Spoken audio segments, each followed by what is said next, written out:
horrific, unbelievable. Put his picture up full mass. You see, this 5-year-old child is dead. He's dead because teachers ignored the fact that he collapsed, thought he was playing.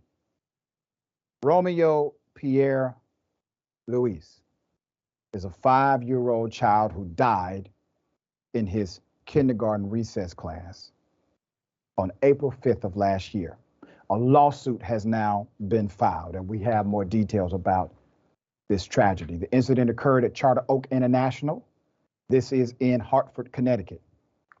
Romeo was lying on the ground for nearly 10 minutes without receiving medical attention at all, despite several teachers being within eyesight, says the lawsuit filed last week, according to the Hartford Courant.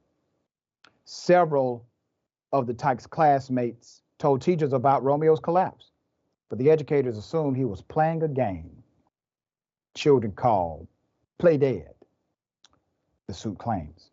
35 minutes after collapsing, the young boy was then transported to the Connecticut Children's Hospital. He would later die on April 7, 2022, due to heart complications. That's according to WFSB. School security footage captured the collapse. It also showed one teacher arriving at his side and checking his pulse before noticing he was no longer breathing. Now remember, this happened after students told teachers he needs help. They did not help him. After reviewing the security footage, officers said the facts provided by all the children did not differ in any material way. All of the children stated that Romeo was running around playing freeze tag and then fell and stopped breathing, according to the report. None of the children mentioned anything about seeing him bump his head, ingest anything, or say anything, which could lead to a possible indicator as to why he collapsed. There were no signs of trauma, falling, or anything else, or anything else, which would indicate what caused his eventual collapse. Now, they're trying to spin a narrative to provide cover. I'm going to show you why. The family, let's put it up. Family who say if the town's policies and procedures were actually followed, Romeo would be alive today, and they are so right. They held a vigil at the Charter Oak Academy.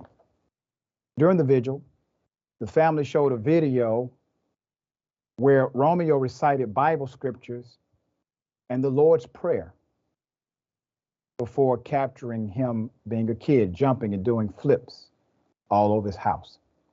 In addition to his family, the school community was also deeply affected by Romeo's death, according to interim superintendent Andrew Morrow. So let me give you the principal and superintendent, okay? Buck stops with them. They are your leaders. So we have the superintendent Morrow alongside the principal, Georgina Rivera. The death of a child is a devastating and unimaginable loss. Now, our thoughts and prayers are with the family and friends of Romeo. Morrow said in a statement, this tragedy has deeply affected the Charter Oak International Academy community, and the school district continues to make grief support and emotional assistance available to any student or educator who needs it. What about the damn teachers that let them die? You got any words for them? What about the family you let down? What about the child you did not protect? What about the failures inside of the institution? The baby is dead and you are offering thoughts and prayers. I would be mad as hell. I would be mad as hell. First at myself. Now, granted, the police are already spinning narrative to give cover, saying, well, you know, there was no other thing that happened. So why would the teachers know? You know, because there's a child lifeless on the ground for that long, and other students are saying this is not a game, we're not playing, he is not breathing. Any teacher who ignores that is unfit to teach, to watch our children, period.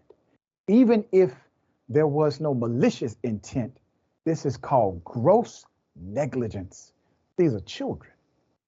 These are children. You are paid as professionals. Now, here's what won't happen. You won't see legislation being passed in order to address this, even though a child is dead. You won't see a lawmaker presenting a bill in order to hold teachers accountable to a higher standard of care. No, they're concerned about critical race theory, not even taught. They want you to run after red meat that solves nothing.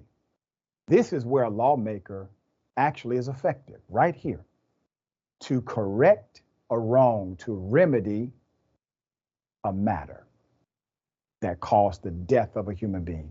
This is when we need more oversight, accountability, policy, and protocol. You need a lawmaker in this situation.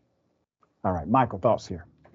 Well, I mean, thoughts first, on what you were just saying. I can't pretend to know what the remedy for this would be. This is unbelievably sad, even before it's outrageous, but it is also outrageous. And, the biggest part of this for me is 10 minutes, right? If a kid is on the ground for 48 seconds and you do nothing, that's one thing, because in fact, they could be playing this game that they play. But after 10 minutes, we all know kids can't do things for much more than a minute and a half anyway without moving on to the next thing. And you're not going to have a kid doing the play dead game without getting attention for that long a period of time. So it's unbelievable to me that these teachers could have been both informed about it and sensitive to how children are, presumably because of their position, that they would just allow this to go on. So yes, this is, as you said, gross negligence. Now, Connecticut is a state that has fought back hard and not acknowledging critical race theory. I don't think it's an either or in this case, but it shouldn't just stop at what I think will probably happen, which is no more of this play dead game in a classroom.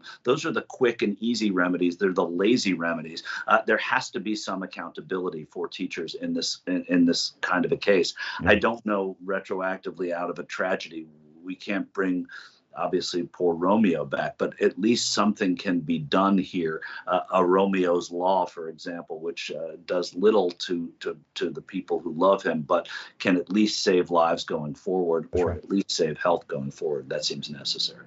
That's right. It just seems so common sense. You see a child play dead for a minute, 2 minutes. Wait a minute now. I mean, children don't typically have that kind of patience. And for you to have warnings from other students and do nothing is unbelievable.